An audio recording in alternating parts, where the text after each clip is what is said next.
একই রকমভাবে পটল ভাজা খেতে খেতে যদি আপনি বোর হয়ে যান কিংবা আপনার ভালো না লাগে, তাহলে এইভাবে একবার পটল ভাজা খেয়ে দেখতে পারেন। এই পুর ভরা পটল ভাজা এর 2 পিস হলেই আপনার পুরো ভাতটা খাওয়া হয়ে যাবে।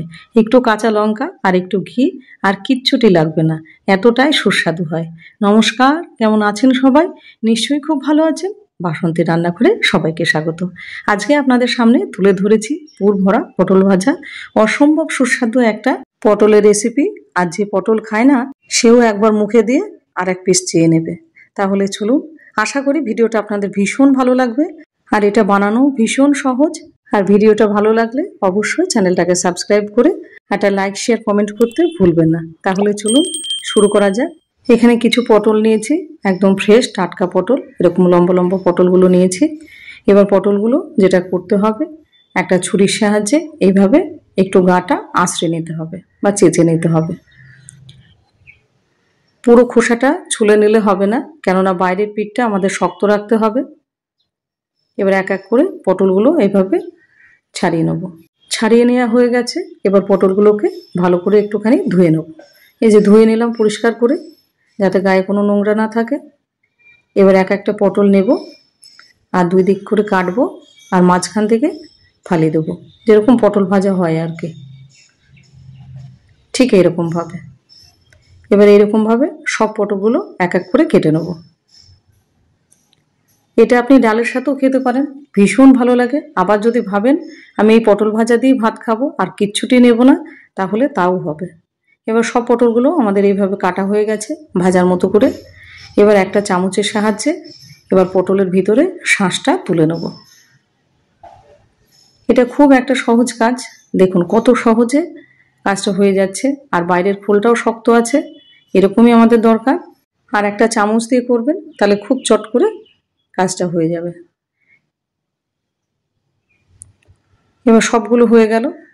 এবার পটলের এই শাঁসগুলো একটা ভারী কিছুর সাহায্যে একটুখানি পিষে নেব, এইভাবে একটু থেতলে নেবো আর কি। এবার এটা হাত দিয়েও করা যায় মেখে, কিন্তু মুখে অনেক সময় পটলের বীজ পড়লে ভালো লাগে না, যার কারণে এইভাবে করে নিলাম। এবার এই শাঁসের মধ্যে যা যা যাবে সেগুলো এক এক করে সব কেটে নেব। প্রথমে রসুন কাটলাম, যারা রসুন খাবেন না তারা স্কিপ করতে পারেন, কিন্তু রসুন দিলে খুব ভালো লাগে খেতে। এবার একটা বড় সাইজের একটা পেঁয়াজ দিয়ে দিলাম। এবারে দিয়ে দেবো খানিকটা কাঁচা লঙ্কা, আর ঝাল যেরকম খাবেন সেই বুঝেই লঙ্কা দেবেন। এবার কাটা হয়ে গেল, এবার একটুখানি আদা ঘষে দেবো। কাটাকাটির পর্ব আমাদের শেষ। এবার এইগুলো এই পটলের শাঁসটার সাথে মিশিয়ে নেব, ঢেলে দিলাম। এবার দিয়ে দেবো স্বাদ অনুসারে লবণ, আর বাইন্ডিংয়ের জন্য দিয়ে দেবো 2 চামচ বেসন। বেসনটা মাস্ট, একটা বাইন্ডিং কিছু দিতেই হবে আপনাকে, না হলে পুরটা তৈরি করা যাবে না। আর কিছু মশলা দিয়ে দিই, একটুখানি ধনে গুঁড়ো, একটুখানি জিরে গুঁড়ো। এটা একটু মশলাদার হলে পুরটা, তবে কিন্তু পটল ভাজাটা ভালো লাগবে খেতে। দিয়ে দিলাম 1 চামচ কালো জিরে। এই কালো জিরের গন্ধটাই পুরের মধ্যে যখন ভাজা হয়ে যায় তখন খুব ভালো লাগে খেতে। অল্প একটুখানি চিনি দিলাম, 1/2 চামচেরও কম। এবার একটুখানি চিলি ফ্লেক্স দিলাম। এটা যখন শুধু ভাতের সাথে মাখবেন তখন একটু ঝালঝাল হলে একটু বেশি ভালো লাগে। আর দিয়ে দিলাম 1 চামচ কর্নফ্লাওয়ার, আর দিয়ে দেবো 1 চামচ সর্ষের তেল। এবার এটাকে ভালো করে হাত দিয়ে মাখবো। পুরটা যত টেস্টি হবে পটল ভাজাটা তত খেতে ভালো হবে, ওই জন্য পুরটা খুব ভালো করে মাখতে হবে। পুরটা যদি খেতে ভালো না হয় তাহলে কিন্তু আপনার এই পটল ভাজাটাও খেতে ভালো হবে না, সেদিকে খেয়াল রাখতে হবে। পুরটা আমাদের খুব ভালোভাবে মাখা হয়ে গেছে। এবার অল্প একটুখানি করে পুর নেব আর এই পটলের খোলের মধ্যে দিয়ে এবার হালকা হাতে একটুখানি প্রেস করে একটা শেপ নিয়ে আসতে হবে, ঠিক এইরকমভাবে। এবার এক এক করে আমাদের সব পটলগুলো কিন্তু রেডি করে ফেলবো। সব পটলগুলো রেডি করে ফেললাম, দেখতেই পাচ্ছেন। এবার নিয়ে নেব একটা ফ্রাই প্যান, গ্যাসটা জ্বালিয়ে নিলাম। এবার একটা ফ্রাই প্যান বসিয়ে দিয়ে দেবো খানিকটা সর্ষের তেল। আর এই পটলটা সর্ষের তেলে ভাজবেন, এতে খেতে কিন্তু বেশি ভালো হয়।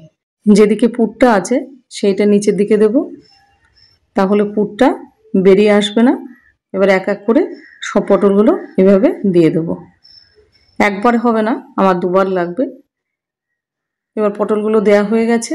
এবার একটা ঢাকনা দিয়ে চাপা দিয়ে দেবো মোটামুটি 6 থেকে 7 মিনিট। এই অবস্থায় গ্যাসের ফ্লেম একেবারে লো রাখবেন, তাহলে পটলটা ঠিকঠাকভাবে ভিতরে কুক হবে। 7 মিনিট আমাদের মোটামুটি হয়ে গেছে, আর পটলটা একদিকটা কিন্তু খুব সুন্দরভাবে এইভাবে লাল লাল করে ভাজা হয়ে গেছে, দেখতেই পাচ্ছেন। আর গ্যাসের ফ্লেমটা অবশ্যই লো রাখবেন।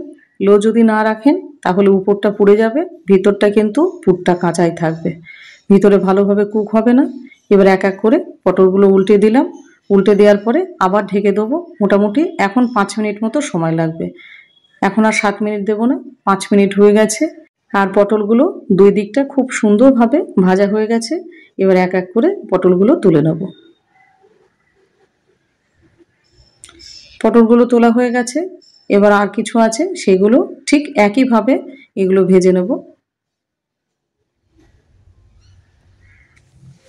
আবার ঢাকনা চাপা দিয়ে দেবো মোটামুটি 6-7 মিনিটের জন্য। আবার উল্টে দেবো।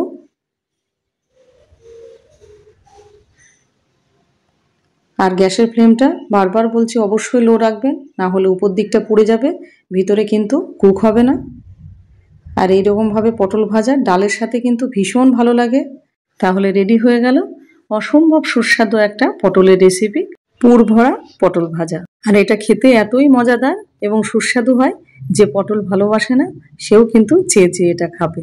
আর বানানোটাও দেখলেন ভীষণই সহজ, আর এটা খেতেও ভীষণ ভালো লাগে, আর তেলও বেশি লাগে না। তাহলে ঘরে যদি পটল থাকে আর দেরি কেন, তাহলে চটপট বানিয়ে ফেলুন এইরকম পুর ভরা পটল ভাজা। আর ভিডিওটা আপনাদের কেমন লাগলো? ছোট্ট একটা রেসিপি, অথচ খেতে অতি সুস্বাদু, আর বানানোটাও ভীষণ সহজ, তেলও অল্প লাগে। আর যদি ভিডিওটা ভালো লেগে থাকে অবশ্যই চ্যানেলটাকে সাবস্ক্রাইব করে, আর হ্যাঁ, একটা লাইক শেয়ার কমেন্ট করতে কিন্তু ভুলবেন না।